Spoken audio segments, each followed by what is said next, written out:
Inclusion and Belonging, where we talk about literally everything under the sun related to diversity, equity, inclusion, and belonging. Happy Disability Pride Month.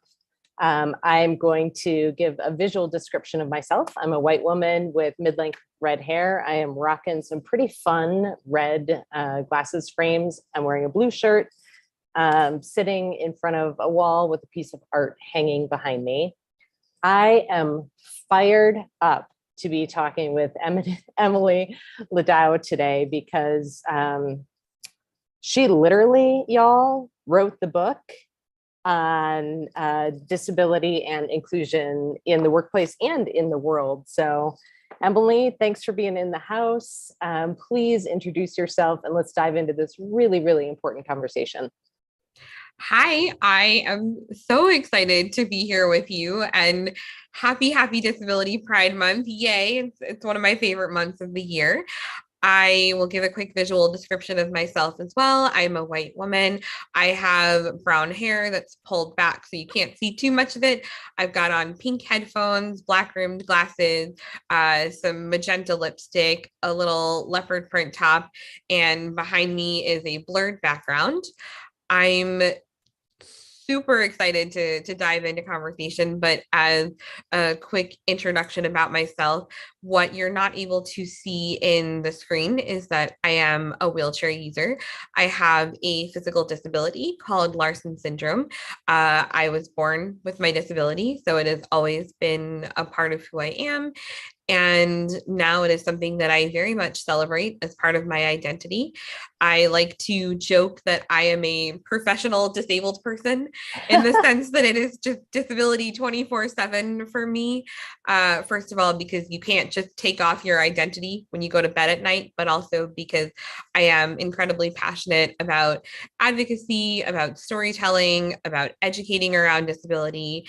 And I do all of this through the particular lens of my own experiences. So I acknowledge that I can only speak to it as a white physically disabled woman who communicates verbally, who has the overlap of privilege and marginalization. But it is something that drives me to continue my own learning as much as I am educating. And that is what makes me tick. And I'm just so thrilled to be in conversation with you today. Yeah, we were talking before we started, and folks, just so you know, demystifying disability, I'll put the link. I would highly suggest for anybody that is leading a BRG or an ERG, anybody that is doing DEI work within an organization, this book really lends itself as a resource for your BRGs, ERGs, discussion internally. Buy a whole bunch of them because I've never, Emily, this is the best resource that I've ever found around a topic. And I think most folks that are tune into this series know that my daughter is a part of the disability community. Before we got started, one of the things that we were talking about is disability is a big tent. So let's talk about that. And I love that you led with intersectionality, and I love that you led with some understanding privilege, right? Even as a white woman with a disability. So let's first talk about this idea of disability as a big tent, and then let's dig into language. I'm really glad we're starting here because I always want to remind people that there are more than a billion people with disabilities in the world. And so you're going to get more than a billion ideas, opinions, experiences, diagnoses, right? Everything about disability cannot be contained in one bubble.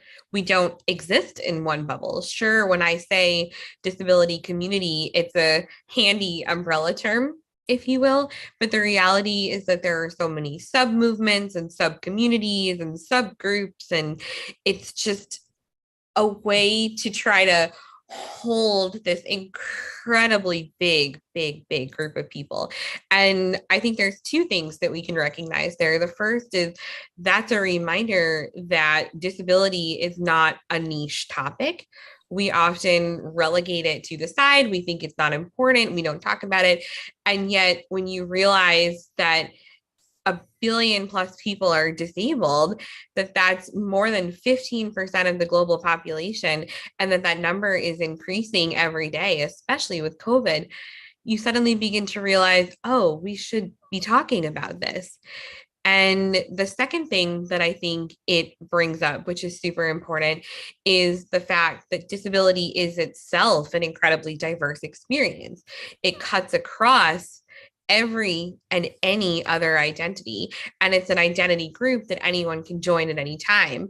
And I never say that as a threat. I say that because it's a reality. It's what can happen as part of the human experience. And so, why wouldn't we talk about disability when we begin to realize that it's not this niche topic that should be taboo? It's really just a part of what makes humanity what it is. You know what I find interesting, Emily, is seeing how many organizations and even people doing this work who will, they'll talk about race, they'll talk about LGBTQ plus, they'll talk about gender identity, they'll talk, and disability.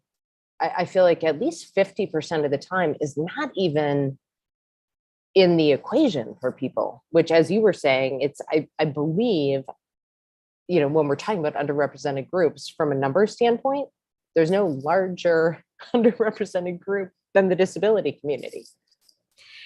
It's so interesting to me how we are so quick to relegate disability to the sidelines. And yet, statistically speaking, you or someone experiences disability, whether or not you or that person identifies as such.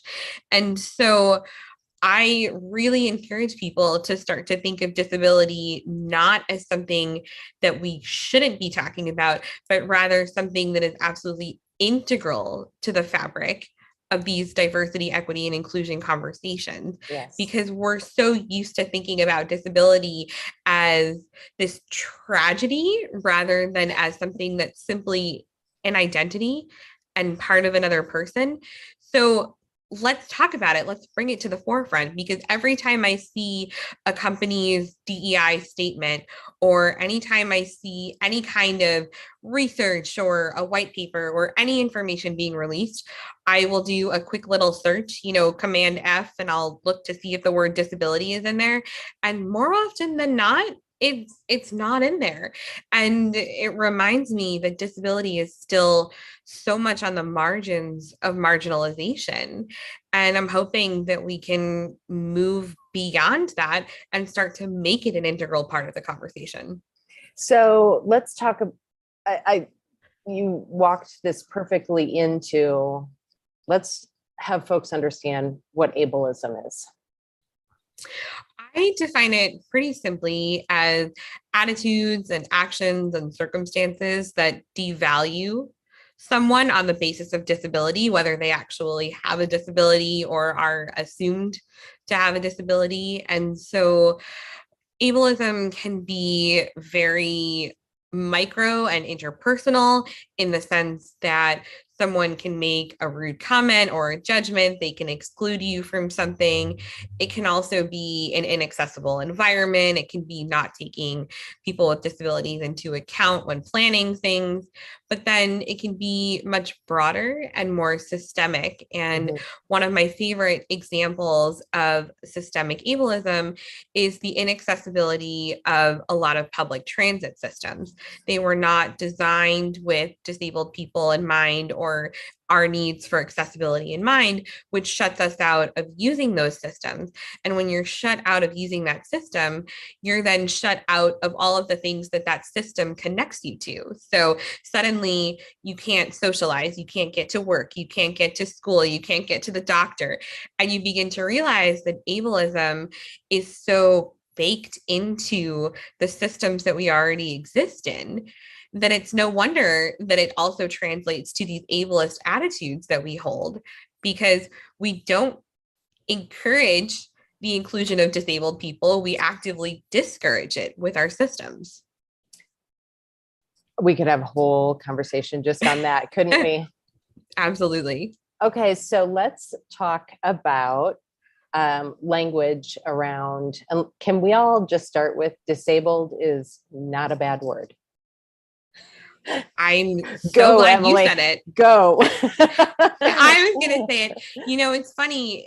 I try to actually bring that up as early on in conversations about disability as possible, because I find that I often lose people very, very quickly when I start to use the word disability. And then instead of processing everything else that I'm saying, people are like, she said disability. Is that okay? Can I use that word? Is that a bad word? I thought it was a bad word. And then suddenly we have completely lost the focus of what we're talking about because we're just so afraid of saying the wrong thing. And so I really, really want to emphasize that disability is not a bad word. That being said, I also want to emphasize that language is deeply personal. And so over the course of this conversation, you'll hear me say person with a disability, and then you'll hear me say disabled person. And so I switch back and forth because some people do prefer what's known as person first language, emphasizing personhood in the sentence before their disability. And some people prefer to say disabled person because they count disability as part of an identity, a history, a culture. And neither one of these is wrong. So I very intentionally vary it up. But the crux of it is that using the term disability itself is not a bad thing. And also, you won't hear me say things like special needs, differently abled. I'm sure you knew I was going there. Because differently abled might be like, just stop, y'all, stop. It's confusing to me, honestly. And if somebody chooses that term for themselves, again, I'm going to respect that. Themselves. For themselves. But I don't understand it because aren't we all differently abled? There's 100% things that I can do that you can't do, and things you can do that I can't do. So doesn't that really just not work because every person has different abilities? So I haven't squared that one, no matter how much I try. Differing abilities. I've heard like people like wander around the word disabled. And again, that and that I believe that that's really rooted in ableism, right? That's seeing disability, equating disability or disabled as bad. So you wouldn't say the word because you see it as bad. Being disabled is not bad, right? And so now let's talk about some of the language around suffers from, confined to. And y'all, once you start to pick up on this, you're going to see how just pervasive it is. So Emily, give me some of your top 10 hits, if you would, around language to avoid when you're talking about disability. I mean, you absolutely named my personal biggest pet peeves. I really don't like when people say that I'm suffering from my disability, that I'm confined to my wheelchair, that I'm wheelchair bound. Those are ones that frustrate me the most because I am not suffering.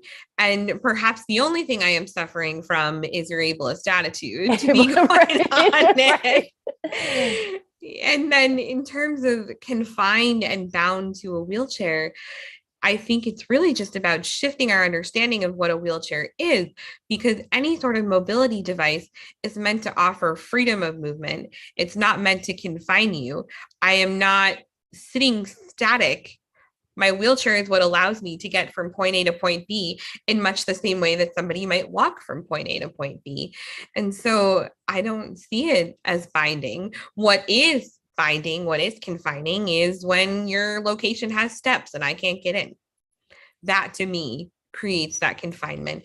And then there are so many other terms. And again, I don't want people to get stuck on this in the sense that we're worried we're going to say the wrong thing, so we don't talk about it. But there are a lot of terms that are pervasive in our everyday life. I think of terms like crazy or lame when we say, oh, that's crazy, or oh, you're being so lame right now. Those are rooted in ableist concepts and we don't think about it. And it's really hard to shake it from our vocabulary. I have to say this. So I find myself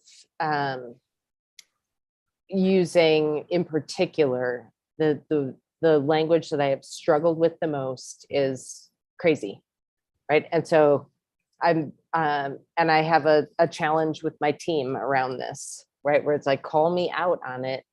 I'm trying to wow, that's wild. That's right. Because there are so many other, I don't actually mean crazy, but it's one of those, it was like when I got rid of the language, you guys, right? And so I think I think the other thing around this is understanding that even those of us that do the work all the time can fall into these patterns, and it's noticing and knowing first, right? Having awareness about ableist language and then saying, I'm committed to changing this, but we're all going to make mistakes, and you have to stick with it. 100%. And I, as a disabled person, absolutely still make these mistakes all the time. So I don't hold anyone to a standard of perfection. I just want people to try to know better and then do better. That's what's most important to me. And to be quite honest, it's really challenging when so much of our language leans so heavily on ableist concepts. So I'm thinking, for example, I had an entire conversation with somebody about avoiding ableist language. And then they said something about using something as a crutch. And then I had another conversation where somebody said, it's amazing that we turn a blind eye to ableist language. And I was like, see, we don't even think about it, you know? Right. And then someone will say, oh, well, that fell on deaf ears. It's just amazing how much we use disability as metaphor. We use disability in a negative way. We use terms that are rooted in ableist concepts and we don't even think about it. And so, yes, it can kind of feel a little bit like a minefield when you're speaking, and I understand that, but really what I'm seeking is just a mindfulness and a consciousness and a willingness to do better. And if you hear it come out of your mouth, if you recognize that it's coming out of your mouth, just back up for a second and say, you know what? I'd like to change that word. I didn't mean crazy. I meant wild, silly, ridiculous. Right. Insert whatever is appropriate. Right.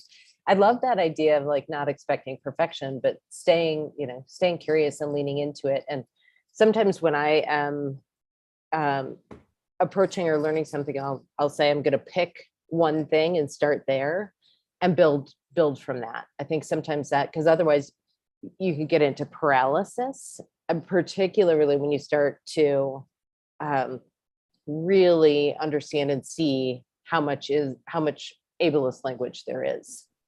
Now, I would actually say getting into paralysis might even be considered. There we go. Right. Yeah, you know, perfect. And that's not Great even example. Me calling you out. I'm literally just thinking about it as we're talking about it, because sometimes we do say we're paralyzed with fear. I love it. Or that like analysis paralysis or whatever, but that could be considered ableist too. So, you know, 100%. I never want to send. I love that happened real time. Right. It was a great example of us like not on purpose modeling this and working through it and talking through it, because, you know, some people might not have even thought about it at all. But at this point, I tune into it and I'm like, I wonder what somebody else would think. Because I had somebody who once said to me that the idea of taking steps in the sense of taking action steps, even that was considered ableist. So people have very, very different frameworks for what they'll consider ableist and what they won't. And I, as someone who loves language, am fascinated by that. Well, and I think that gets back to this idea that all of this really is deeply personal. You know, that there are some folks, I was having an exchange with somebody where we were talking about able-bodied versus non-disabled. Right. And there are people in the disability community that they don't like able-bodied. There are others that are like, that's fine. And how important it is when we're talking about inclusion to really have the one-to-one conversations with somebody to understand for them what language is inclusive, what language is exclusive. And this is not just around disability, it's around everything, right? But it is staying in learning mode and staying in curiosity with that person. So I would say, Emily, for you, do you prefer non-disabled or able-bodied, or do you care? And you might say, oh, I change them up, or I hate able-bodied, and right. So Yeah. And the other thing that I try to be careful about is not imposing my will on other disabled people either, and very much acknowledging that I only speak for myself. There's mhm, no way that I can encompass everybody's viewpoints on disability. And I don't try to, but I do make sure to acknowledge that there are multiple ways of thinking about it. And when you bring up the example of able bodied and non disabled, I see it from both sides because I understand when you say able bodied, that can kind of decenter disability. It can also not acknowledge the fact that you may have an able body, but you may have a cognitive disability, yep, right? So, I use non disabled, but again, at the end of the day, what I'm looking for is respect and respectful engagement rather than getting hung up on, did I use the right word? Oh my goodness. right. And certainly there are some words that should never be used, right? Like the R word, when you're talking about cognitive, the M word when you are talking about short stature, dwarfism, little people, um, and those are right. That's just baseline. You would hope and you would think. I've heard far too many people throw them around in casual conversation, but I am starting to notice that collective consciousness seems to be moving away from using those terms and recognizing them for the slurs that they are.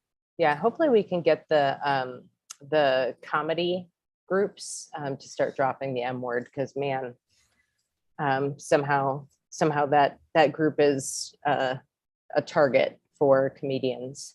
Absolutely.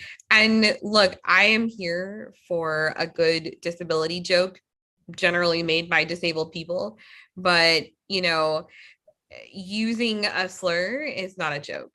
Mm-mm, And mm-mm. using a group of people to make a joke is not a joke. It's not a joke, right? Okay, so let's talk about really practical ways to create accessible environments, to be inclusive with coworkers, folks you work with, and really the general world too. But let's center this in the world of work to start. I think that everybody would love if there was a checklist of actions that you can take so that you don't have to worry about what you're doing. You can just follow this very linear progression to become inclusive. And then suddenly you reach the end of the checklist and now you're at the pinnacle of the inclusion Wouldn't that be mountain. great? It would be the dream. It Yeah, really it would. would. But I remind people that inclusion and access are not linear processes, and that the most important thing that you can start with is a conversation and then continue those conversations. I think we are too often looking for solutions that you can just kind of pull out of a box or take off a list, and you forget that you are engaging with individual human beings who have their own particular needs for accessibility and inclusion. And so the most practical thing that I can offer in terms of advice is open up dialogue, start having conversations, and recognize that those conversations are not going to be a one and done sort of deal. It's going to be a very ongoing process. And that requires establishing trust among colleagues. It requires creating an environment where people feel safe to disclose, because you can't obligate people to disclose. But what you can do is say, we are creating a space where if you want to talk about your disability, if you want to talk about the needs that you have, the accommodations that you're seeking, how we can create a more inclusive and accessible environment, you are welcome to do so. And you should not fear that there will be any repercussions for doing that. So, holding that open space for those conversations is the best and most practical first step. Because if you just start trying to implement accessibility changes, sure, it's really great that you want to make sure that you're complying with the Americans with Disabilities Act. And I love that you want to put a grab rail in your bathroom or that you want to make your door open automatically. Fantastic. But there might be nuances for each individual, and you're only going to find that out by having that open dialogue. Well, and I love that, right? You talked about psychological safety in there. You talked about that this is ongoing because it may actually change as well. And things that were put in place and that maybe people aren't utilizing. And I say folks on the team, I think, it's interesting because we'll get asked, how can we make people with disabilities report that they have those? We have so many people that we don't know. It's like, well, you're actually asking the wrong question. The question is, what's happening in your culture that people don't feel safe to self-identify, as particularly those with invisible disability. So I think that there's, wrong question, take a look at the culture and then the ongoing. And I think sometimes we think about this as, and there's certainly systemic and structural things, but look at your team, right? And have the conversation on your team about what feels inclusive for everybody, what feels accessible for everybody. I personally hate the word accommodations because it seems like, oh, I'm accommodating this person versus just making the world and the workplace accessible so that they can be successful. I don't know if I don't know if you have thoughts on that, but I don't know why actually. No, and I appreciate you saying that because I think about that a lot. We talk about travel accommodations, hotel accommodations, and to me, accommodating can sometimes come across as a special privilege. And yet, Right. reasonable accommodations is written into the law as something that we need to provide. But it's not that we are accommodating someone, it's really that we're providing access for someone. And so, a lot of the times, especially in spaces where I'm with a lot of other people from the disability community, we've taken to calling it access needs. So what are your access needs? How can we make this space accessible to you? And yes, accommodations is the term in the law. And so I do think that for clarity's sake, that can really help. But when it comes down to it, for me, it's not about accommodating, it's about accessibility. Yeah. Yeah. And inclusion, right? Because absolutely. Oh my gosh, we could talk forever. So I am holding up Emily's book again, Demystifying Disability, What to Know, What to Say, and How to Be an Ally. It is phenomenal, y'all. And I love that you're going into everything from the history to, and we could have a whole conversation about what's not included in the history books and folks that we should know about that we don't, and how the work that y'all are doing as disability activists benefits all of us. Right. I think that's when our world is more accessible, more inclusive for all, like the beautiful gifts, everything that people bring, everybody is benefiting from that. So I appreciate the work that you're doing. I know that you do communications, consulting. I know that again, y'all buy this book. And people that are a part of the series, they know that I don't do this, Emily. I'm not usually like, buy this book. I want you to leave me with one last truth bomb around demystifying disability and making the world accessible and inclusive for the disability community. For me, it's really about being a two-way street. And so I've always said that if we want the world to be more accessible to the disability community, then let's start making disability more accessible to the world. Let's have these conversations. Let's exist in these messy spaces and have these really complicated discussions, because that will uncomplicate it. We'll begin to untangle these webs that we have created for ourselves because we're so afraid of talking about disability. So let's talk about it. Yeah, let's talk about it. Oh my gosh, Emily, I knew this was going to be a great conversation. super, super appreciate you joining us and sharing so much with the Everyday Inclusion community. Y'all buy the book, and I want to know, would love to hear what people are doing to celebrate Disability Pride. This is, it is amazing to see organizations starting to lean in because wow, there is a lot to celebrate.